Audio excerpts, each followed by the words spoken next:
Welcome to the Nursing Career Transformation Roundtable. My name is Kate Loving-Shank of katelovingshank.com, author of the Prayer Prescription series and creator of the Kate Loving Prayer podcast, prayer prescriptions that rewire assumptions about your everyday reality. Our guest today is Stan Goldberg. He is a Ph.D., and he is the author of 7 books and has delivered more than 11 lectures and workshops that he has delivered all through the United States and through Latin America, Canada, and Asia on topics that include cancer, chronic illness, caregiving, and end-of-life issues. Lessons for Living, Stories of Forgiveness, Gratitude, and Courage at the End of Life received 6 national and international awards that Stan wrote and was translated in Chinese, Indonesian, and Portuguese. And Leaning in Sharp Points, Practical Guidance and Nurturing Support for Caregivers received 2 international awards. So the book that we were discussing today is Stan's latest book that's on Kindle. I think it's for $3.99, and Stan can tell me whether that cost has changed or not. And it's called I Have Cancer, 48 Things to Do When You Hear Those Words. So joining me now is Stan Goldberg. Welcome, Stan. Thank you so much for joining me today. Well, thank you for having me on. So, I Have Cancer. What was it that led you to write that book at this time? Well, I've had prostate cancer for the past 12 years. Mm-hmm. And during that time, I also was a bedside hospice volunteer and also a caregiver counselor. And one of the things that I came to realize is although there are many sources available for the person who has cancer, there aren't that many available for someone who cares for them. And the question that I kept getting from caregivers and loved ones is, what do I do if? And there was a whole series of ifs. And as I started to accumulate these different experiences and conversations, I came to realize that most people want to be compassionate. They want to be compassionate to their loved one, to their friend. The difficulty is not knowing how sometimes to actually actualize that. How do you take those wonderful feelings you have about helping someone suffering and put it into actions that are actually helpful? And that was the genesis of the book. So what I did was I looked at my own cancer, and I also talked to many people who had cancer, either were in relapse, had actually beat it, or were in a terminal condition. And I wanted to know what would they have liked people to do for them. Mm-hmm. And that's where I came up with 48 things to do. That's fascinating. Did it take you long to come up with those things, or were you actually meditating on it for quite some time before you were able to articulate? Because I'm sure some of the things that you write about of the 48 things is stuff that you yourself have experienced. Yeah. Well, when I was first diagnosed with prostate cancer, and that was 12 years ago, the topics I was writing about were very academic. And I really had no idea that this was a path that I would be taking. Following the diagnosis, I started doing hospice work. And what I found is that the lessons that were provided to me by patients were just so profound that I just started writing them down for my own benefit. And I really didn't think about putting them into a book. So eventually I had enough stories about end-of-life issues that became a book. And in the process of doing that, I learned a lot about caregiving. Mm-hmm. And that became the next book. And as I was accumulating information for the caregiving, I realized that this was a definite need, that caregivers of people who have cancer need to be given some guidance. So I probably have been putting bits and pieces together for 12 years for this book.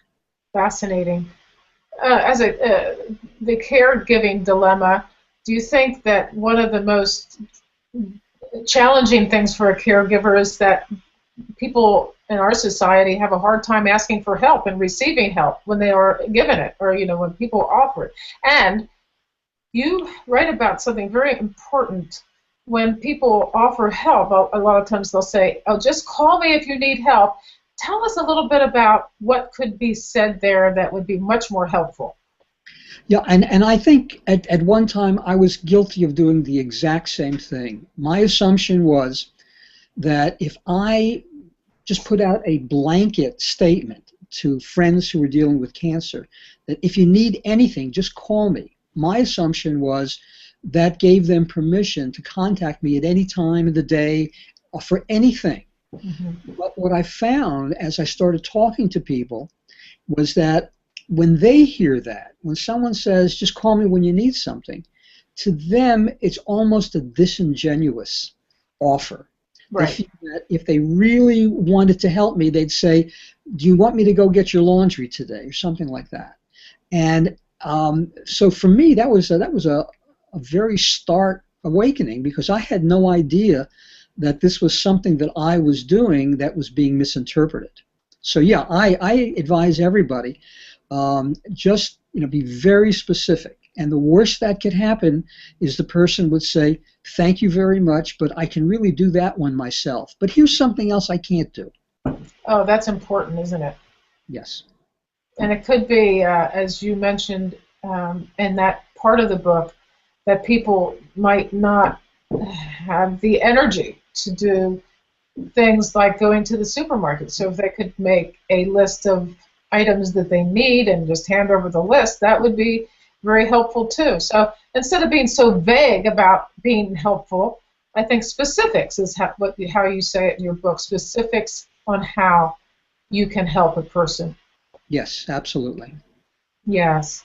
Well, I'm sure people would love to know what you attribute your longevity to with cancer. Well, I don't know. It's interesting. I participate in a lot of cancer chat rooms, specifically a lot of the prostate cancer chat rooms.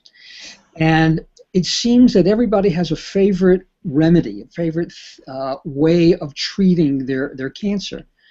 I basically do a multiplicity of things. I do traditional medicine. I have every 3 months I have hormone injections, which makes me go through all of the menopausal symptoms that women have. But I also ingest supplements that come from some research studies done on animals. Mm-hmm. I try to exercise and eat some decent foods, and that comes from another source. So it's basically a shotgun approach. I really don't know why I'm still alive. Yes. And I'm not about to do an experiment to find out which work and which don't. Yeah, you're not going to start subtracting anything. No. As I told a friend of mine, if someone says, twirling a dead chicken at midnight in a graveyard would have a benefit, I would do it. That was great.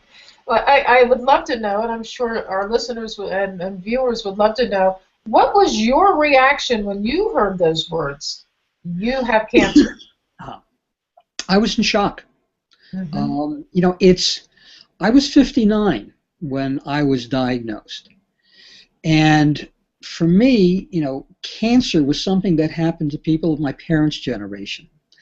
Not to me, not to my friends. And I think my reaction to it was probably somewhat based on my professional training.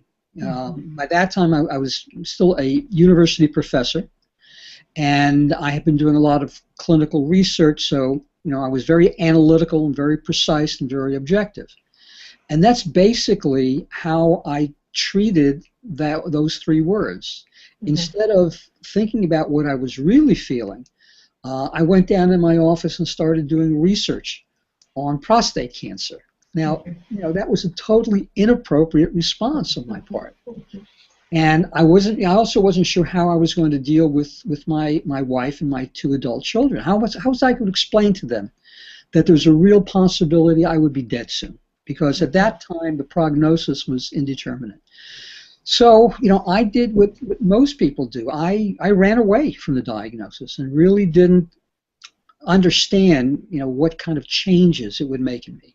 Mm-hmm. What was the reaction of people, not just your wife and kids? I mean, that would be separate from when you would tell your friends or when other people would hear that you have cancer. What was their reaction to you, and how could they have been a little bit more helpful in their responses? Yeah, there was generally discomfort. Mm-hmm. And I think there's discomfort for two reasons. One is none of my friends at least, really wanted to think about losing me. So they're going to feel naturally uncomfortable about that. But also, when someone shares with you that they have a life-threatening illness, it brings up to mind your own vulnerability, that this could be you. This could be you telling that person that you have cancer. Yes.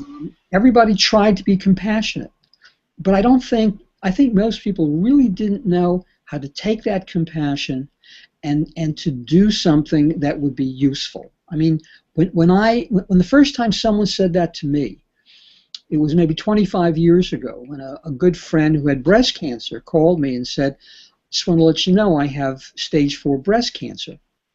And I did what most people do. I said, "Well, I'm so sorry to hear that." I look back and think there were so many better things I could have said or better things I could have offered, but I didn't know. And that Right. and hopefully that's what this book will do. It'll correct some of those misconceptions. Well, this "I am very sorry" is a very, very common response in light of people's so-called losing somebody in their lives through death. You hear that all the time. "I'm so sorry," or even any illness that a person has. "I'm so sorry. I'm so sorry." So, what is a better, or just a more proactive response to hearing somebody else's challenges that they might be facing? Well, I think that there's two different ways that one can go, and a lot of it I think depends on your relationship with the person. One is to allow them time to talk to you more about what they're feeling. How does this make you feel? What things are going through their mind? That's appropriate with a close friend. When it's not that close of a friend, or when you're talking to someone who is usually not that open, then I think you can shift it somewhat into finding out what you can do to help. Do you need any help today to do something? So that gets back with the specificity. But usually there's a period of time, at least I found at least, that shortly after hearing the diagnosis, where you really are in emotional shock. And you may appear to be normal, but you're really not. And it may not be the time to give that person suggestions or to force them to make decisions. Sometimes it's just the time to hold their hand and not say anything, and just be with them in the difficulties they're having. Yes, that's probably the most important thing, I think. And another question would be, how did your physicians treat you when you went to them for help? Well, it was very interesting.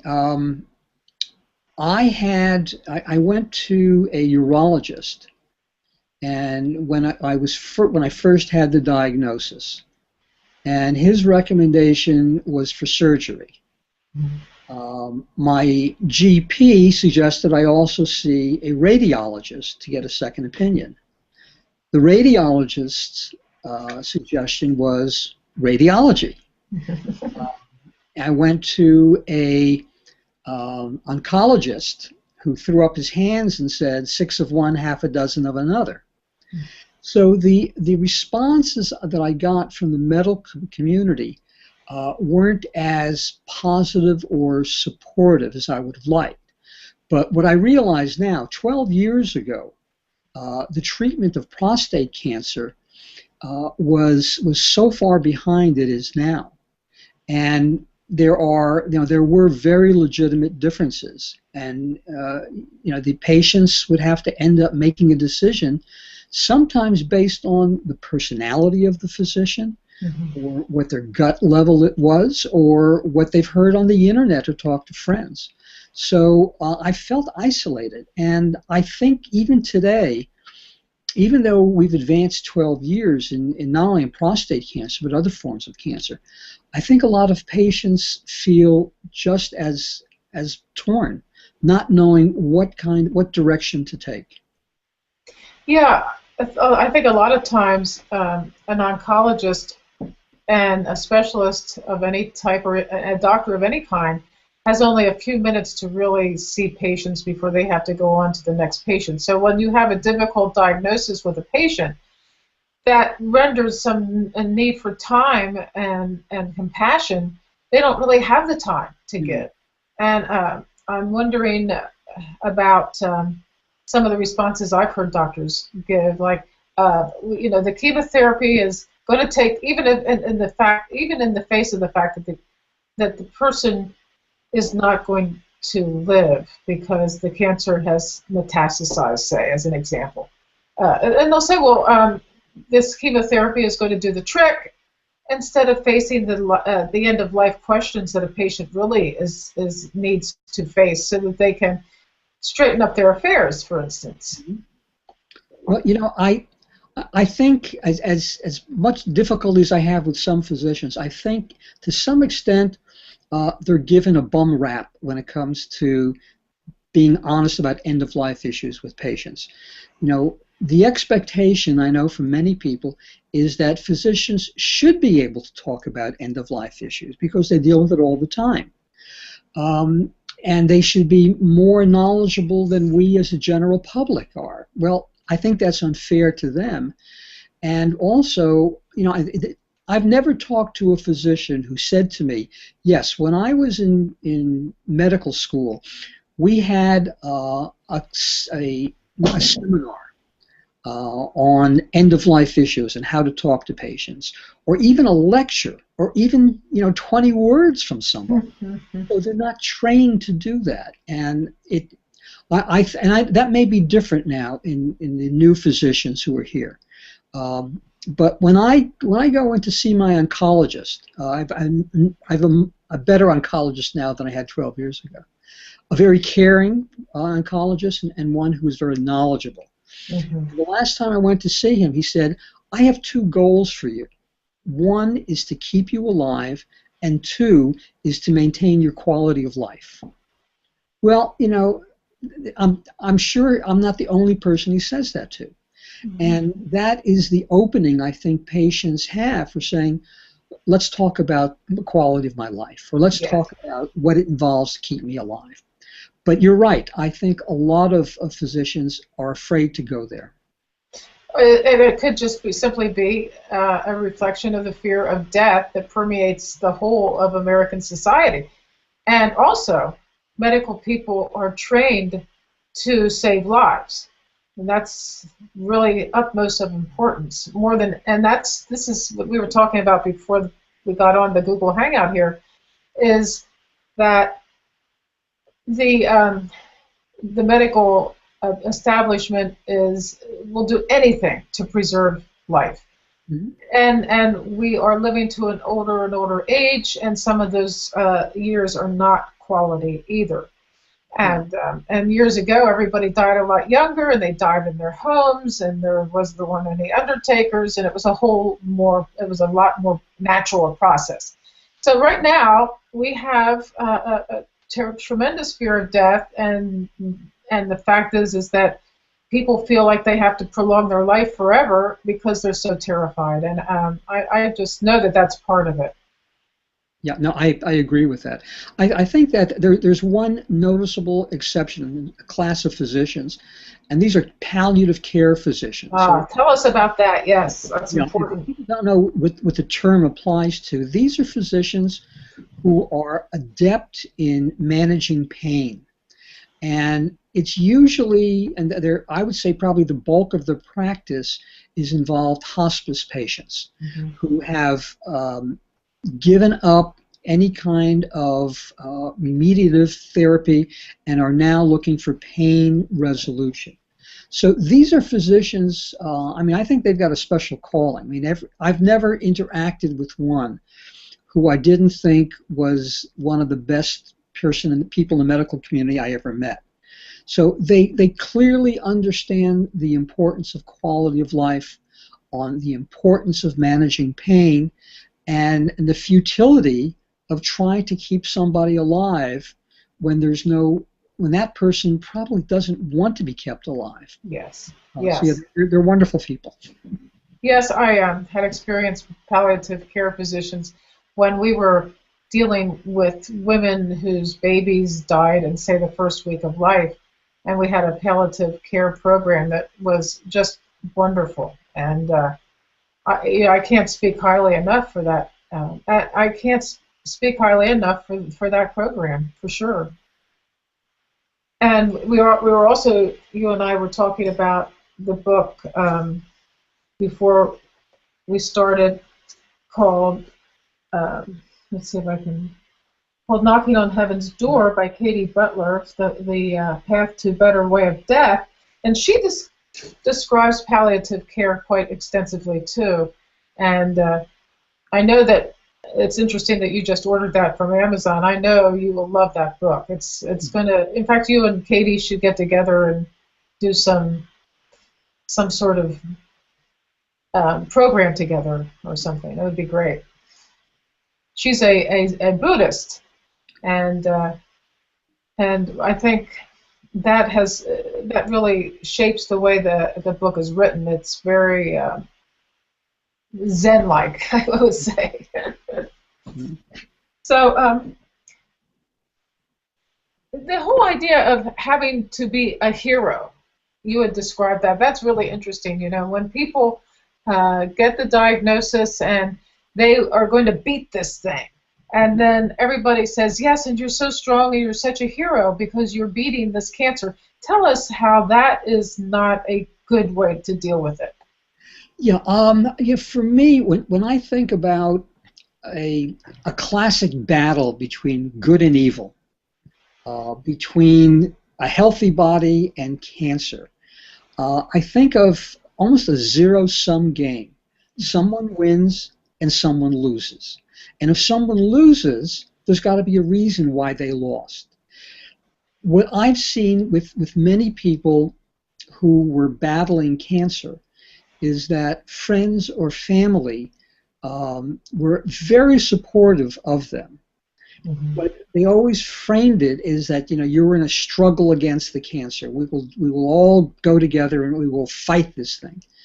Well, for some people that was great.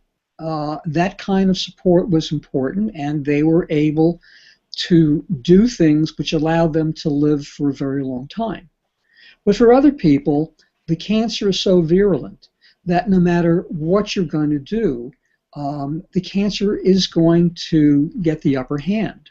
And what I've seen with some people like that is that they start feeling guilty because they think they haven't done enough. If they had only fought harder, if they only tried something different, they would have been able to beat the cancer. And so even though their friends and loved ones may not have said anything directly to them about their inability to fight, they have that feeling. A lot of them do. And guilt is one thing I don't think any person living with cancer needs to feel. For me, I never say I'm a cancer survivor. I say I'm coping with my cancer.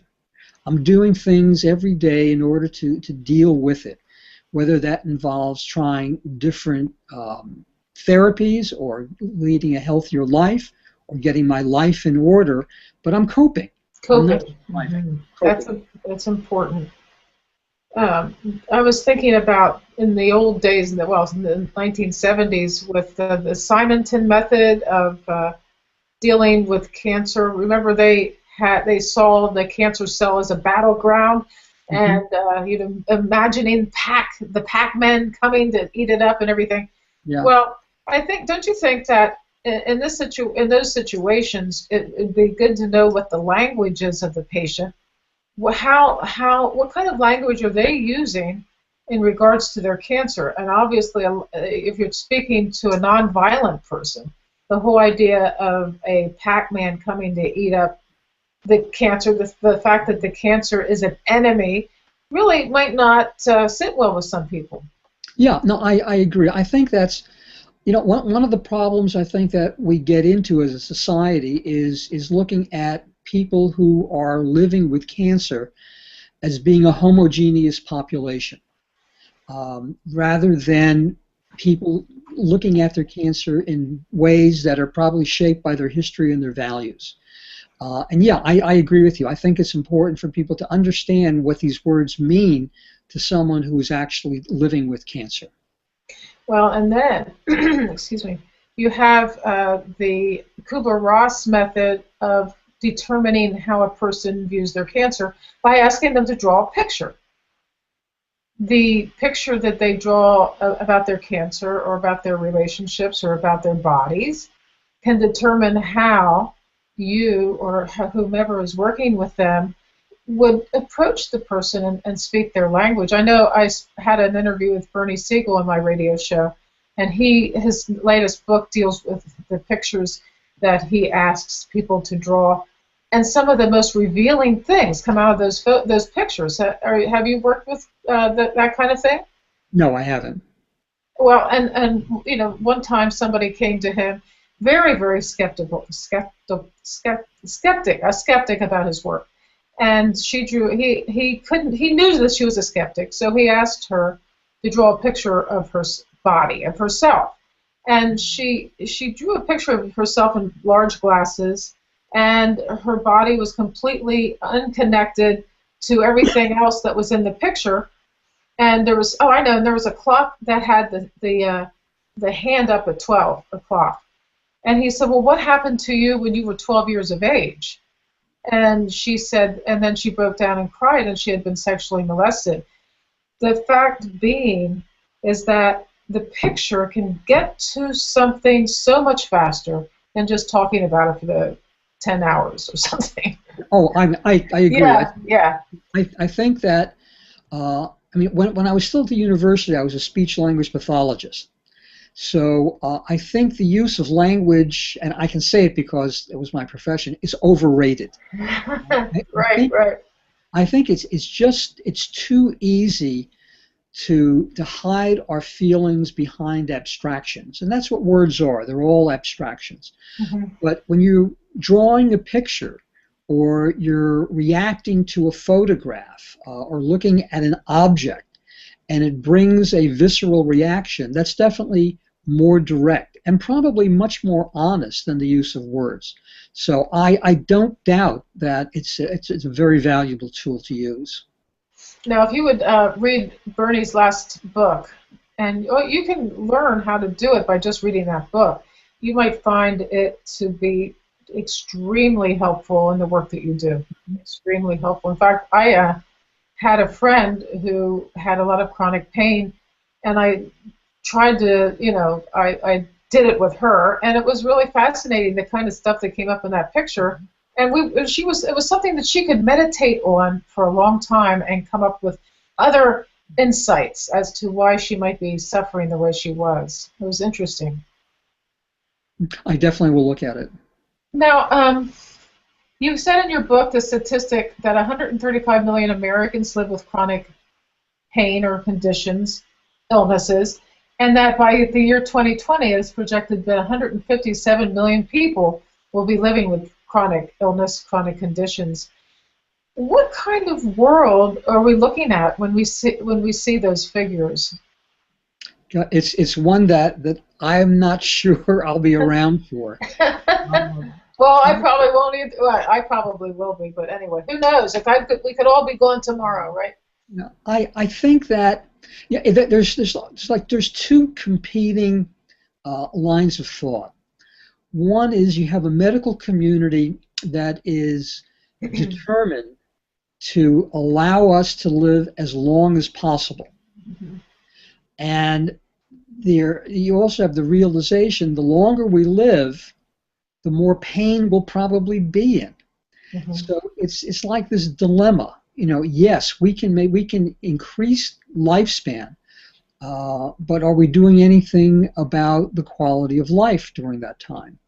So, one of the things that I try to emphasize is the importance, and I do this in all of my writing, is the importance of looking at life as also as death is a part of living. And if you do that, then you start looking at things a little differently.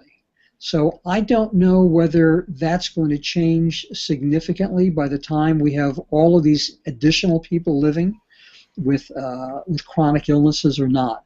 But I think that there's going to come a point where there'll be a conflict between the two. Do we really want to increase someone's life if the life we're giving them is one of pain? I don't know. And the patient has to come in on this and say, well, if people have really been coming to terms with the fact that death is a part of life, and that there's nothing less natural about death than there is about birth, and in fact, if you've seen both ends of the continuum, I think they're very much alike. The energy of the birth is very much like the energy of death. Have you personally been to many births? Only my two children. Yes. And that was it's interesting because you mentioned that.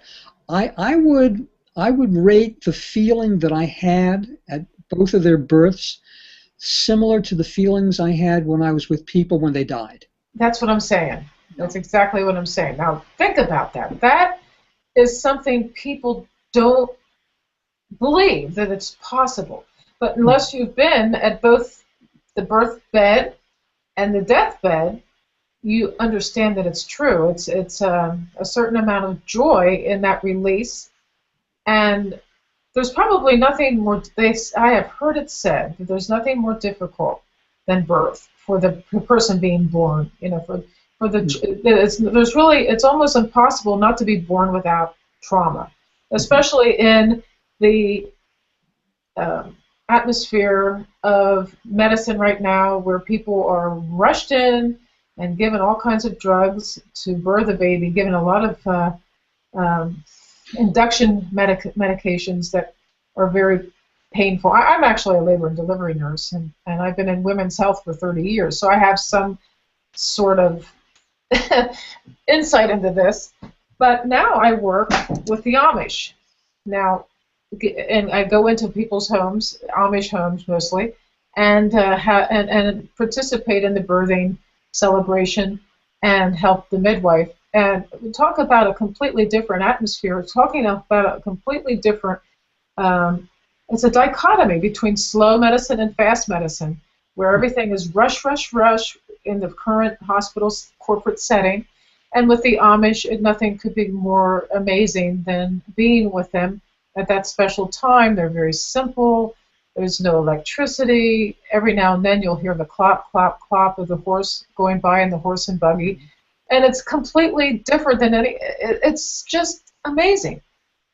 And I believe that form of birth is a lot less traumatic, a lot less trauma for the baby than it is in a normal birthing situation.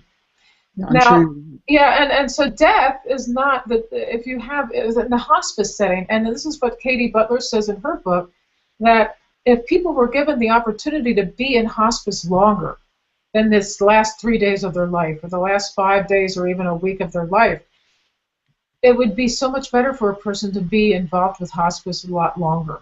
Yeah. Well, yes. Yeah. Go ahead.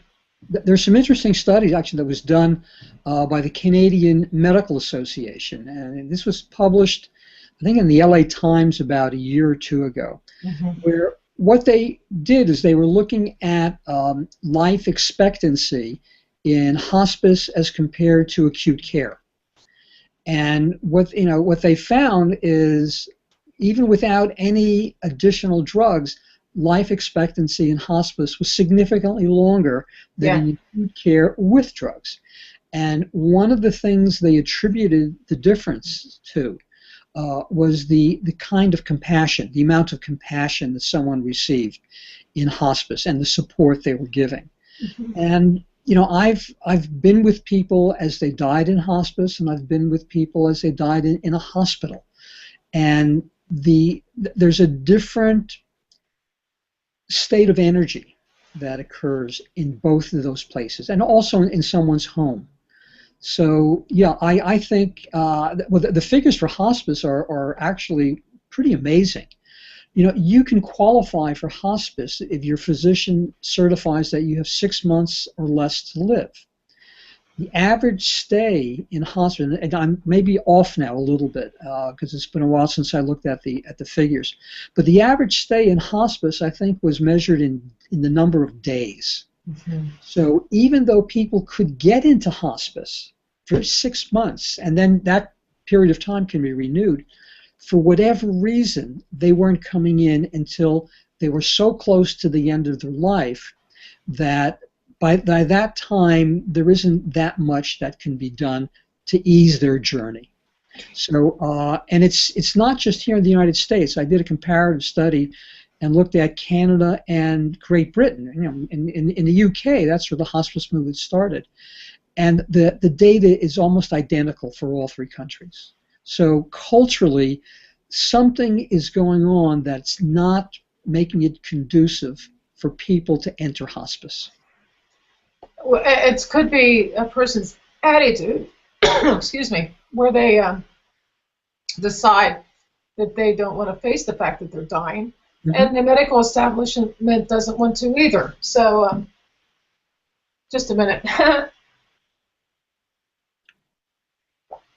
But the takeaway message is people need to embrace hospice a lot sooner, and they'll get a lot more out of it. Absolutely. And tell us about your wisdom practice series.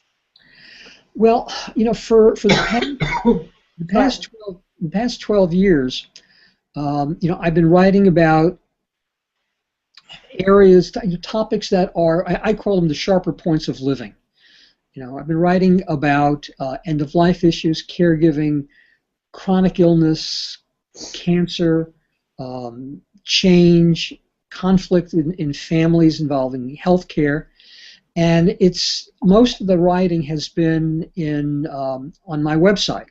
Mm-hmm. So usually there are some longer articles there, and then usually 3 or 4 days a week I'll have something called Thoughts of the Day, and it deals with one of these topics. And I thought, well, it would be nice to pull them all together and make some kind of cohesive unit. And that's why I'm going to be putting them together in what I call the Wisdom to Practice series. The wisdom doesn't come from me. It comes from the patients and the clients and the friends that I've interacted with over 12 years. But there's so many lessons there that I think that could help us throughout our lives that I think they should be around somewhere. The actual form that it's going to come out in, I'm not sure. There's a traditional publisher that has expressed an interest in doing the whole series, and that's a possibility. Right now, the I Have Cancer, the 48 Things to Do When You Hear the Words, that's only available on as a ebook, so it's available on all of the online booksellers. But that one will also come out as a paperback, hopefully in January or February. Is that something you will be self-publishing? Not if I have a traditional publisher do it for me. Oh, good. Okay. Possibly. And some of the titles in your wisdom practice practice series, obviously, I Have Cancer. What are the other ones that you are thinking about? Well, there's one of the things that I find is that many people who care for Alzheimer's loved ones don't understand some of the cognitive things that are happening with their loved one. So there'll be, and I don't know the titles of them yet, but that will be a book for caregivers of Alzheimer's patients on what to do to introduce stability in their lives, which is a big one. The one on chronic illness. We mentioned earlier about we're living longer and we're living with more pain. Mm-hmm. So the question is, how do you go about living with something that you know is going to be with you forever? And so it's coping. It's coping with a chronic illness. Yes. There's another book that right now I have as a short ebook that people can get by subscribing to the website that has to do with conflicts, family conflicts that occur around health issues. Mm-hmm. It's a topic that not that many people talk about, but it's one that I find is very important. So there'll be one of that. There's another one on change. We all know what we want to change to, especially with health things, but we don't know how to do it. So this looks at universal principles of change, things that I had done research on when I was still at university. And so there'll be others in the same light. There'll be ones on, we talked about end-of-life issues. Mm-hmm. You know, most of the things on hospice have to do with what happens when someone is getting ready to go into hospice. What the patients at hospice taught me was that the time to get ready to die is not when you're getting ready to die. Right. The time to get ready to die is when you're young enough to take care of those issues that tend to make death harder. So there'll be a book on that one as well. Oh, that's a great one. You know, the old Buddhist meditation of going into a cemetery and meditating in a cemetery, or there's a lot of meditations about the corpse. The position in yoga is a good one. You know, that's a very interesting idea that people need to look at death as a natural process almost from the very beginning of their lives. And it's really the way we should be raising our children, basically. Yeah. Now, go ahead. No, I said the logo for the Wisdom to Practice series is a circle with sharp points in the center. So and to me that's basically the circle of life. Yes, it is. We've got sharp points throughout that circle. The question is, well, it's not a question of if you will feel them. You will feel all of them. The question is, what do you do afterwards? And that's hopefully what the series will look at. You mentioned your website. It's stangoldberg.com, isn't it? Or is it something? No. It's Stan Goldberg Writer, WRITER.com. Good. That's very important. And that is where they can buy your books, your past books, as well as getting the books of the future. But I don't sell any of the books, but that will direct them to Amazon. They can buy all the books on Amazon or any of the other online booksellers. But there are about 160 free articles on the website that they're more than welcome to read and to reproduce that deal with all of the topics we've been talking about. Right. That's fascinating, and we look forward to hearing more from you, Stan. This is so exciting and such a gift to everybody. And I think that the whole consciousness surrounding cancer has been less than enlightening. So I really appreciate your work. Thank you. Well, thank you very much. Thank you. And goodbye. We'll talk again, I hope. I hope so, too.